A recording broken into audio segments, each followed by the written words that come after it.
Halo internet, saya Aditya Anggareka. saya Andrew Lasher. Video kali ini kita akan menunjukkan hasil praktik yang sudah kita lakukan. Gelombang suara dapat dihasilkan dari sebuah benda yang bergetar. Sebuah benda jika diberikan energi mekanik akan menghasilkan gerakan osilasi hingga berhenti karena kehabisan energi.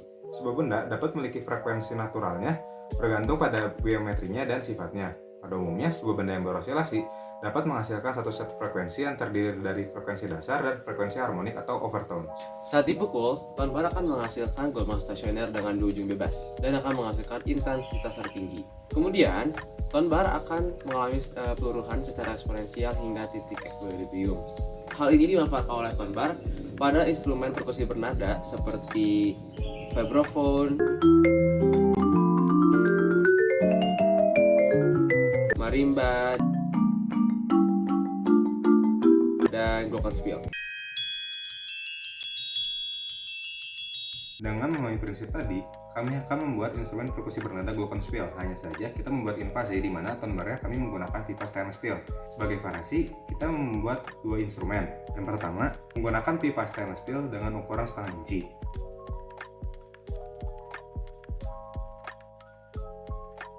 Dan yang kedua, menggunakan pipa stainless steel dengan ukuran 3/8 inci.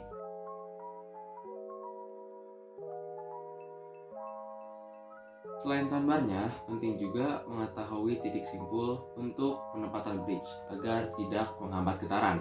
Menurut beberapa sumber yang kita cari, ternyata titik simpul adalah 22,4% panjang ton bar dari setiap ujungnya. Untuk menentukan panjang ton bar dengan frekuensi yang ditentukan, kami melakukan pengujian eksperimental dengan menguji frekuensi menggunakan nilai panjang pipa yang acak. Berikutnya didapatkan grafik hubungan frekuensi terhadap panjang pipa yang nantinya bisa dijadikan sebagai panduan. Didapatkan adanya hubungan linear antara frekuensi dan 1/panjang kuadrat. Ini dapat ditunjukkan dari persamaan grafik secara umum sebagai berikut.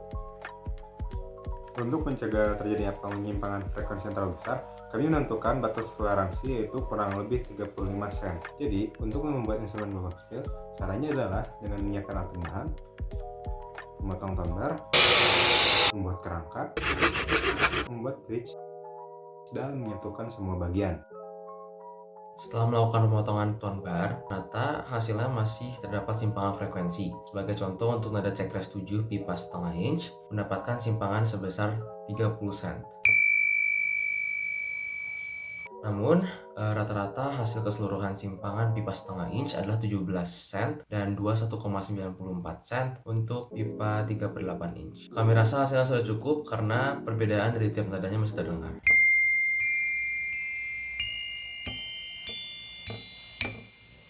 Pada instrumen yang kami buat, kami akan menguji dua hal. Yang pertama itu untuk menguji nada harmonik, yang kedua itu untuk menguji konstanta decay. Nah, untuk menguji harmonik, kami menggunakan aplikasi Spectrum Analyzer Pro. Sebenarnya cara penggunaannya cukup gampang, tinggal merekam suara ton bar dan nantinya aplikasi akan memunculkan frekuensi dasar nada harmonik. Pada versi 1 dan kedua dapat menghasilkan nada harmonik pertama yang mendekati yaitu sekitar 2,63 kali frekuensi dasar. Ini artinya nada harmonik pertama memiliki frekuensi yang mendekati dengan interval perfect chord. Jadi sebagai contoh, jika nada dasarnya adalah C7 akan menghasilkan nada harmonik F8.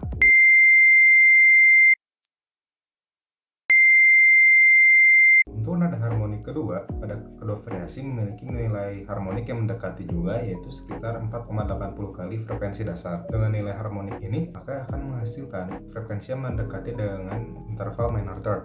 Jadi sebagai contoh, jika nada dasarnya adalah C6, maka akan menghasilkan nada harmonik ketiga yaitu decres 8.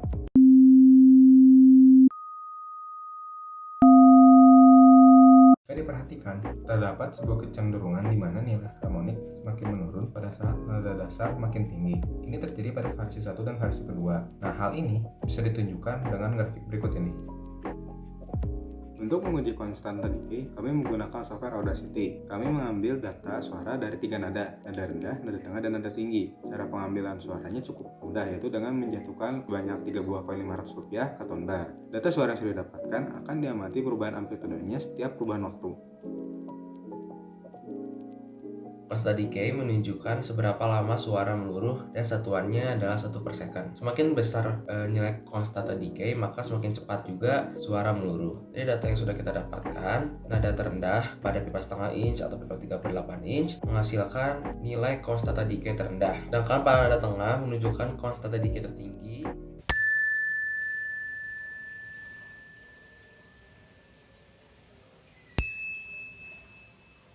Nah, segitu saja video dari kami.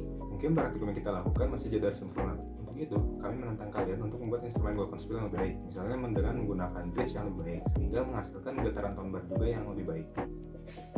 Saya Didi Anareka. Saya Adrian Asyad. Sekian dan terima kasih.